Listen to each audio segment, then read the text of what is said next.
Good morning, children. How are you? I hope that you are all well. Okay. Last week we have studied lesson number 1 in grade 8 history, how, when, and where.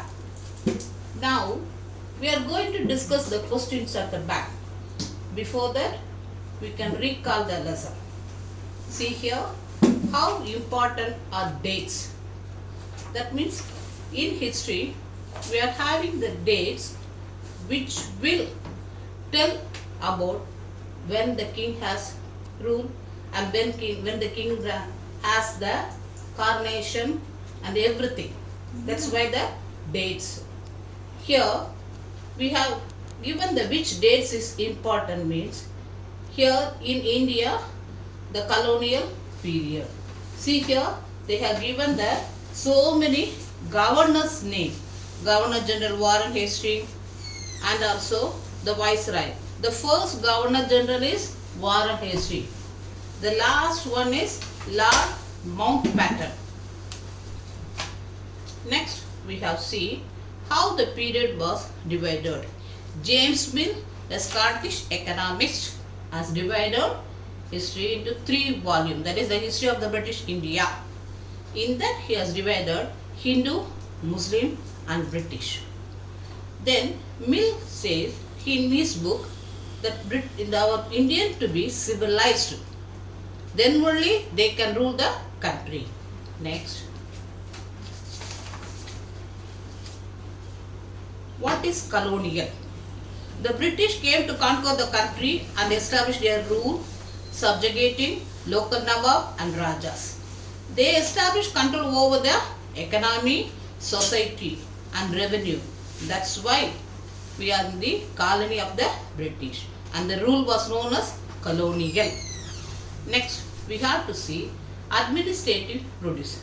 The British believed in the act of writing because if everything was written, later they can debate it and it is a very big important written sources for the future. That's why every instruction, plan, policy, decision, agreement, investigation was written and later it was debated. And then the British also felt the important documents to be preserved. Where they have to preserve? They have preserved in the archives and the museums. And they are having the record rooms also there. There they have preserved the important document. What do you mean by calligraphist? A person who is beautifully writing the documents. And here they have given the picture of the National Archives of India. Came up in the 1920 when New Delhi was built. The National Museum and the National Archives were both located close to the Viceroy Palace. This location reflects the importance these institutions had in the British imagination. Next one they have given here surveys. Why the British wanted to survey? Because they wanted to know how much they will get in each place. For that, which one is important? Topography. What do you mean by topography? Topography means the soil, quality, the flora, the fauna, the local histories and the cropping pattern. All the facts seems to be necessary to know. Then only they can administer. So if they know the area is a fertility, they can get more revenue. If the area is not fertility, they will reduce the revenue. Like that only. They wanted to know how much revenue will come. For administrating purpose, they have surveyed. Even census was also introduced by them. There were many census in every 10 years. Why? Because they wanted to know how many people, their religion, their occupation and caste. For this only, they have only introduced the first census in our India. Then they have started the surveys. There were so many surveys, botanical surveys, zoological surveys, archaeological surveys, forest surveys, which help them to know about the topography of the area. Then here they are three mapping and survey operation. Here see the picture ma, page number 6. Mapping a survey operation in progress in Bengal. A drawing by James Princer. See, here the person is drawing the map. Just it is like a blueprint, so that where he is able to know how much area is tree cultivation, so that they can get the revenue. Next, we are having here the one picture was given. Here the rebel of 1857. Images need to be carefully studied, for they project the viewpoint of those who create them. This image can be found in several illustrated books produced by the British after 1857. You know, 1857 is the first war of independence and the Sepoy Mutiny. The caption of the bottom says, Captain of the bottom says, Mutiny Sepoys share the loot. In British representation, the rebels appear as greedy and brutal also. This picture is the one of the answer for the later, I will tell you later. Then next, here because of the printing, so many people are able to read. They become more literate. For example, newspapers were published, in local bazaars it was sold, and also issues were debated in public. Leaders and reformers wrote to spread their ideas, and poets and novelists also wrote to express. Next, we are having the book back exercise.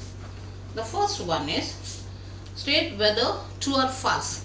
James Mill divided Indian history into 3 periods: Hindu, Muslim, Christian. Is it true or false? Is it false? Because Hindu, Muslim and British only, not Christian. Second one, official documents help us understand that the people of the country think. No, it is a false one.